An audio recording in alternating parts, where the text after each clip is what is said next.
Peace and blessings, family. Welcome back to another episode of Learn with Shavern. So, in today's episode, we are going to discuss how to find balance and how to achieve that. I personally have a super hectic schedule just because I'm a single mom. I work a full time 40-hour week, sometimes plus job, and also I am active in my son's life. Being PTA president, having him do extracurricular activities. So we're going to discuss today how I find balance and how I manage all of that stuff and still keep my sanity, right? No, but on a serious note, we're going to discuss how to find balance in general. Even if you have a hectic life, maybe your life is pretty simple and maybe something is imbalance and you don't know how to correct it because things aren't going favorably. So today's quote of the day: if you don't sacrifice for what you want becomes a sacrifice. How many of you guys often want things, and as I mentioned previously, you want things outside of yourselves that you feel or you've conditioned yourself to think that, oh, that's not possible to happen anyway, so I'm just gonna let go of that idea. There is nothing that's too far-fetched that you can't create. If you think it, you can believe it, you can achieve it. It sounds really cliche, but it is so true though. So fun facts today before we get into how to achieve balance, right? If you guys are familiar with what was happening in the European Union back in 2016, out of the birth of that was created Brexit. Brexit is the British exit from the European Union. If you guys aren't familiar with these things, go ahead and Google European Union, Google Brexit. The reason why I mention this is because apparently in the news, and I know there's a lot of things going on with the political environment with the news, and so it can tend to be distractions, but there's information in the news that can be useful for you guys. So like I mentioned before, you want to constantly feed your mind things that are useful for your personal life. So this whole thing happening, and for some of you guys, if you're like, oh, well, how does what's happening in Britain affect me over here in America? I'm about to break it down to you real quick.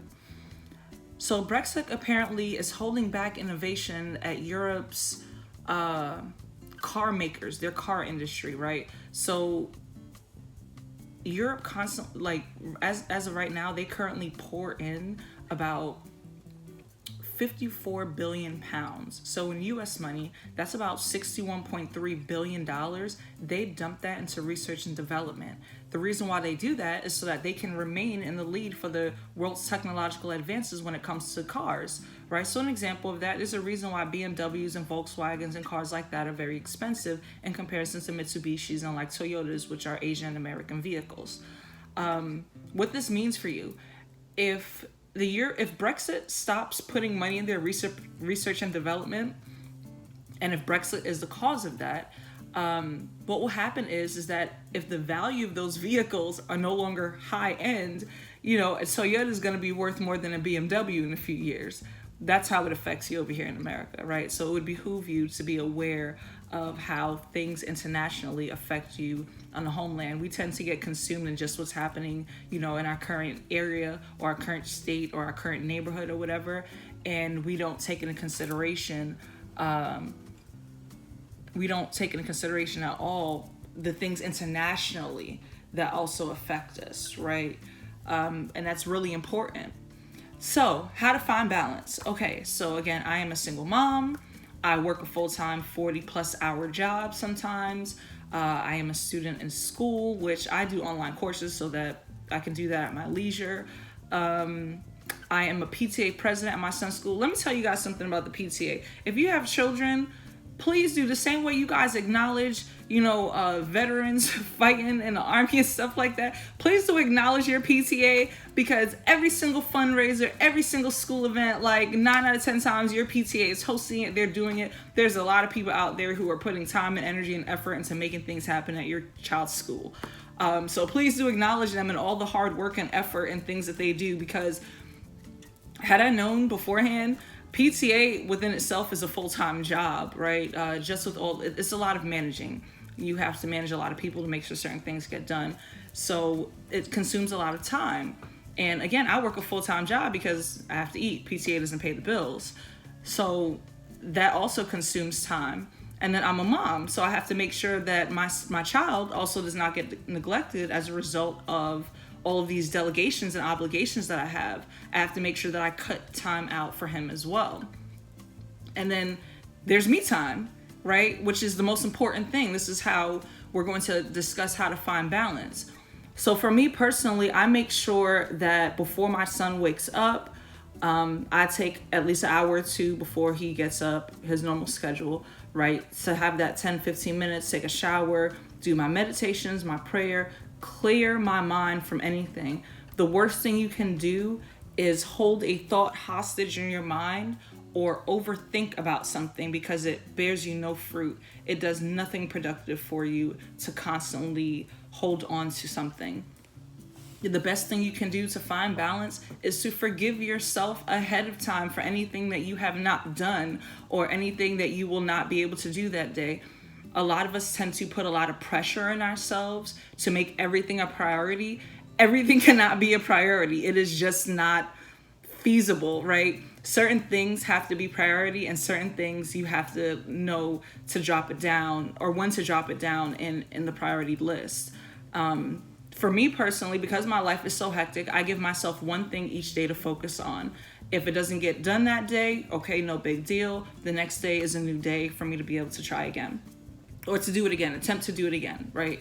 We don't try around here. We attempt to do things and we make it happen. Sometimes not everything we try to make happen, or everything that, we want to make happen, always happens, but the attempt and the intent should be there, at least. Now, if you don't do these things, then it goes back to my original quote: you will sacrifice what it is that you want.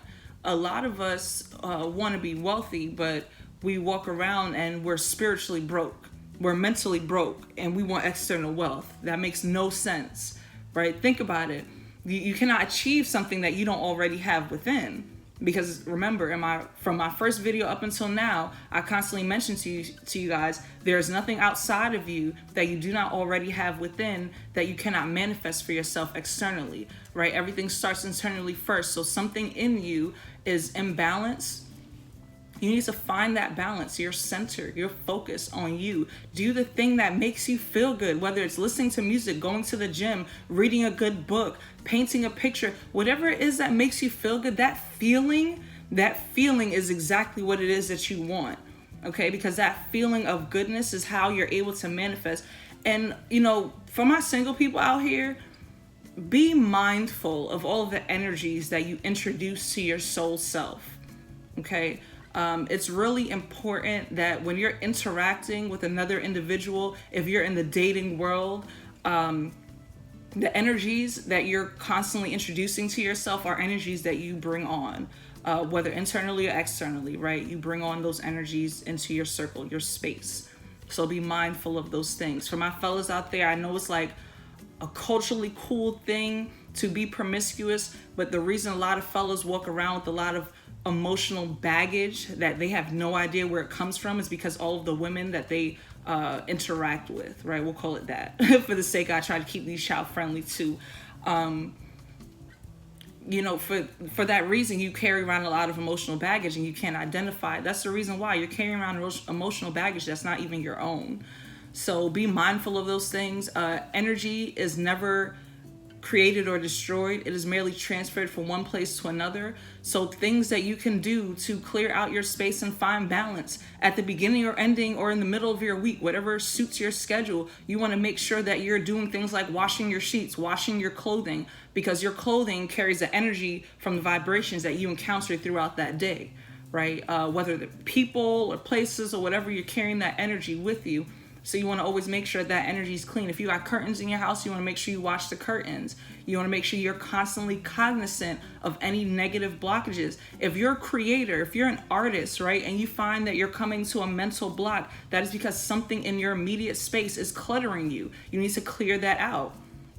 Organize it. Declare to yourself, I am able to accomplish everything that I want to accomplish. I am able to organize one thing at a time. And forgive yourself if you're not able to accomplish something, right? Don't beat yourself up. I was one of those people where I used to be so hard on myself about anything I wasn't able to do. I didn't want a B+, I wanted an A+ all the time. And if I didn't get an A+, I was unhappy with it, okay? And I was really hard on myself. So, learning to forgive yourself provides so much growth because you learn to love you unconditionally. So I hope this information helped you guys. Please like, share, subscribe, become Patreons. You merely have to click the Patreon link. It will pop up a Google Chrome or Safari option. You choose which one based on if you have an Android or Apple system. It will open up the Patreon website, and at the bottom it should say become a Patreon, and you follow the link from there. I hope you guys have a positive, productive, powerful day, and peace and blessings, family.